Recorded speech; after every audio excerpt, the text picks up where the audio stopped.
before we get to all that, another rat is jumping off the sinking ship of Joe Biden's legacy.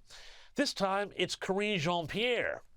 You remember her. She was the one who was always circling back and unable to do anything more than gaslight the press corps that, no, really, Joe Biden, totally okay.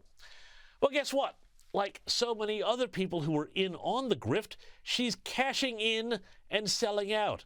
Karine Jean-Pierre is putting out now her own book about her time in what she calls a broken White House. Oh, great.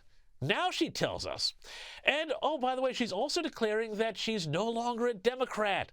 Instead, she's independent.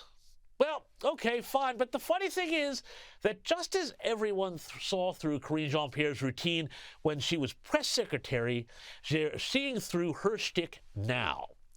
Politico.com reports that her former colleagues have their knives out.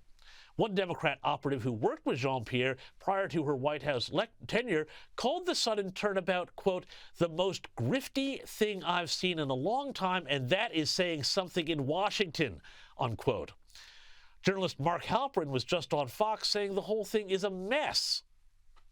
The reaction across the board is shock for the reasons you said. How did she write it so quickly? Who's going to buy it? And what is someone who was identified as a defender of a Democratic president in a couple months suddenly decides she's an independent? And here's CNN House conservative and the only reason to switch over to that fetid network, Scott Jennings.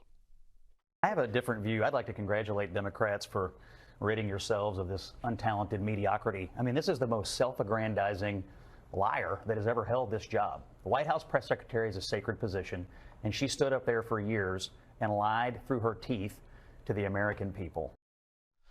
Yeah, I don't know about you, but I don't think the Karine Jean-Pierre book screams bestseller at me. No, instead, I reckon it's about 6 months away from being piled up in the bargain bin at Costco, where it'll find a home with the works of so many other Democratic luminaries.